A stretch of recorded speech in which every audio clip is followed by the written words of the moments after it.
पढ़ने वाले हैं important question in science chapter number 9। ठीक है, ये 10th क्लास का है। इस चैप्टर का नाम है लाइट एंड रिफ्लेक्शन। ठीक है फ्रेंड, इसमें मैं इस वीडियो में आपको इंपॉर्टेंट क्वेश्चन दूंगा, साथ में कुछ इंपॉर्टेंट टॉपिक बताऊंगा जिससे कि मैक्सिमम क्वेश्चन पूछ जाते हैं। ठीक है, और साथ में बताऊंगा सर ब्लूप्रिंट भी कैसा होता है। और आपसे रिक्वेस्ट है कि आपको नेक्स्ट जो टॉपिक चाहिए उसका कमेंट बॉक्स में नीचे बता दिया और ये मेरे को नया टॉपिक किस पे चाहिए। ठीक है फ्रेंड, तो शुरू करते हैं अपने वीडियो को। तो फ्रेंड आप यहाँ देख सकते हैं वीडियो के हिसाब से, तो आपको यहाँ पे दिख रहा होगा कि भाई हमारे ब्लूप्रिंट के हिसाब से ये पहले 8 मार्क्स का था और अभी भी ये 8 मार्क्स का ही है। मतलब कि ऑप्शन के साथ भी कुछ खास चेंजिंग नहीं आई है, जिसमें कि सेक्शन ए में हमें 2 क्वेश्चन मिलते हैं, मतलब ये 2 मार्क्स का हो गया। और सेक्शन सी में 2 क्वेश्चन मिलते हैं, कितना हो गया 3 6 मार्क्स का, टोटल 8 मार्क्स का टॉपिक है। ठीक है फ्रेंड, इसके पहले भी हमने चैप्टर नंबर 2, 3, 5, 7, ठीक है, और पूरा हमने फिजिक्स खत्म ही कर दिया समझ लीजिए। इसको लेकर के हमें हो जाएगा 9, 10, ठीक है, 11, 12, इन सबको अगर हम 12, 30 इन सबको अगर हम काउंटिंग में ले जाएंगे तो हमने क्या किया, लगभग हमने देखा जाए तो 82, मतलब हमने बहुत ज़्यादा मार्क्स कंप्लीट कर लिया। ठीक है, 90 मार्क्स हमने कंप्लीट कर रखे हुए हैं। खाली आपको 7 8 9 चैप्टर पढ़ के हम कहते हैं 90 मार्क्स ला सकते हो। ठीक है फ्रेंड, तो ऐसा आप लोग तैयारी कर सकते हो, साथ में एमपी क्वेश्चन देख सकते हो, पीछे सबकी वीडियो डाले हुए हैं। तो शुरू करते हैं अपने अपने वीडियो को यहाँ पे। तो फ्रेंड थोड़ा सा हम यहाँ ब्लूप्रिंट के हिसाब से चलते हैं।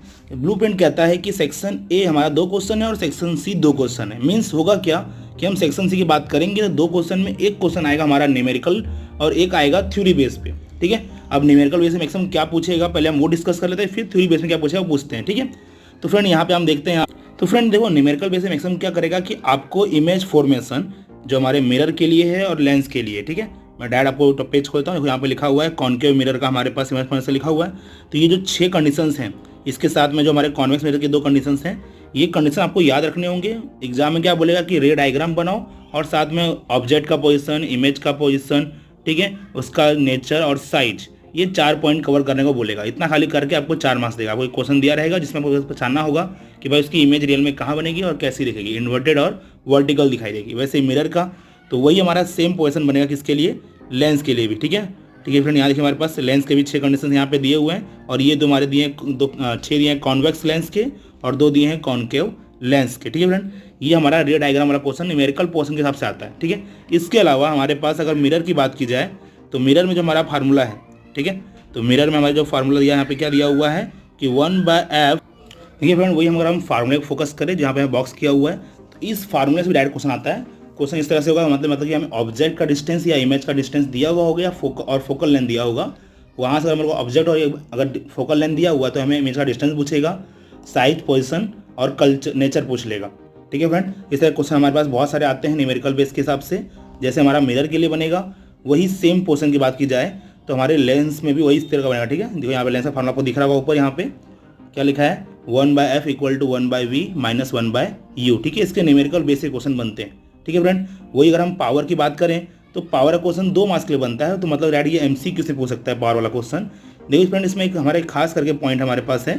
ठीक है, ये 2 मार्क्स से बनता है, बट 2 मार्क्स क्वेश्चन इसमें दिया नहीं ब्लूप्रिंट के हिसाब से। तो डैड हम क्या करें, MCQ से पूछ लेगा कि भाई P = 1। यहाँ पे क्या करेगा, P दे रखा होगा, बोलेगा भाई अगर किसी का पावर आँख का पावर इतना है तो उससे क्या होना चाहिए, कॉन्केव चाहिए या कॉन्वेक्स चाहिए। मैक्सिमम इसका क्वेश्चन आप पूछते हैं पावर के हिसाब से। जैसे अगर आपने वो दे दिया तो आपको ये ध्यान देना होगा कि भाई जिसका F माइनस में होगा उसे क्या चाहिए, कॉन्केव। ठीक है, कॉन्केव मिरर। अगर F प्लस में है तो क्या चाहिए, कॉन्वेक्स। ठीक है, खाली इतना पढ़ना ध्यान होंगे तो ये पावर क्वेश्चन हमारे यहाँ कंप्लीट हो जाएगा। ये MCQ से बन गया। ठीक है, वही न्यूमेरिकल क्वेश्चन। और देखो न्यूमेरिकल में खाली एक यही क्वेश्चन बचता है, ये स्नेल्स लॉ जो हमारे पास है। इसमें हमारे पास क्या होगा, 2 कंपेरिजन किया होगा कि भाई 2 लोग का हमें रिफ्लेक्टिव इंडेक्स दिया होगा और एक तरह से रेशियो निकालने बोला। मतलब कोई एक लाइट थी, लाइट पहले मान लो कि वाटर से ग्लास में जा रही है तो उसका रिफ्लेक्टिव इंडेक्स कैसा होगा, ये क्वेश्चन पूछ सकता है। ठीक है, अपने फार्मूला क्या होगा, यहाँ पे ये आपको फार्मूला दिख ही रहा है आपको, ग्लास से वाटर में गया उस तरह फार्मूला देखो यहाँ पे दिख रहा है साइन वाला। ये एंगल वाला, एंगल फिलहाल पूछता नहीं अपने को, बट मैक्सिमम क्या करे, बोलेगा भाई इसमें से इसमें गया तो उसका क्या होगा, पास जाएगा, दूर जाएगा। ठीक है, एंगल पूछ सकते हो। मैक्सिमम एंगल कौन सा पूछेगा, जो आपके मैक्स में दिए हुए हैं, जैसे लाइक 0, 30, 45, 60 और 90, इन एंगल पे लेकर सॉल्व करने को बोलेगा। ठीक है फ्रेंड, तो ये हमारे पूरे ये होते हैं न्यूमेरिकल पोर्शन के हिसाब से। बात करते हैं थ्योरिकल पोर्शन में। तो फ्रेंड थ्योरिकल पोर्शन में क्या कर सकते हैं आपको कि अगर हम स्टार्टिंग से बात की जाए, ठीक है, तो स्टार्टिंग में देखा जाए तो क्या होगा, हमारे पास यहाँ जो जितने भी रूल्स दिए हैं, जैसे कि सबसे पहले यहाँ देख सकते हो कि भाई लॉ ऑफ रिफ्लेक्शन दिया हुआ है। तो लाइट डिफ्रेक्शन बोल के बोलेगा लॉ ऑफ रिफ्लेक्शन के जो दोनों रूल्स हैं वो आप समझा दो, दोनों यहाँ पे जो क्या करो, रूल को समझा दो। तो ऐसा करने बोलेगा, मतलब कि 2 से 3 डेफिनेशन को साथ में करके पूछेगा। 2 मार्क्स का डेफिनेशन पूछना होगा, नॉर्मल पूछना होगा तो ठीक है, ये नॉर्मल क्वेश्चन बनते हैं हमारे पास कि 2 से 3 डेफिनेशन क्या करें, साथ में मिक्स करके पूछेगा। यहाँ पे बहुत सारे डेफिनेशन दे रखे हुए हैं, ठीक है, हर एक का दिया हुआ है, प्रिंसिपल एक्सिस है, पोल है, फिर हमारा एपेक्चर है, फिर सेंटर ऑफ कर्वेचर है, रेडियस ऑफ कर्वेचर है, फोकल पॉइंट है।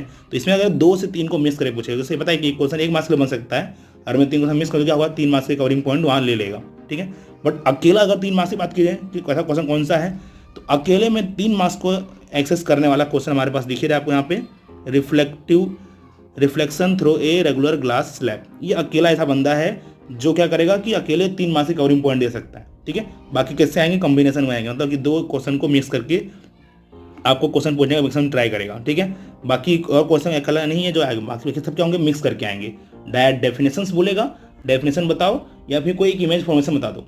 ठीक है, इमेज फॉर्मेशन और न्यूमेरिकल पार्ट में आ गया। ठीक है, मतलब क्या करेगा, डायरेक्ट एक डेफिनेशन, 2 डेफिनेशन, 3 डेफिनेशन मिक्स करके पूछेगा अपने को। अकेले का डेफिनेशन पूछने की पावर किसके पास है, खाली reflective through the regular glass slab के पास है। ठीक है फ्रेंड, तो मैक्सिमम इस तरह क्वेश्चन ही पूछता है। मैक्सिमम इससे क्या पूछेगा, न्यूमेरिकल क्वेश्चन ही पूछेगा, थ्योरिकल क्वेश्चन क्या डेफिनेशंस देखने होंगे आपको, और ये ग्लास स्लैब देखना होगा। ठीक है, और साथ में ये स्नेल्स लॉ वाला देखना है थ्योरिकल क्वेश्चन के अंदर।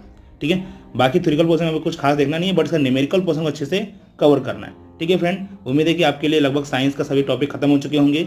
चलिए मिलते हैं अभी नेक्स्ट टॉपिक में नए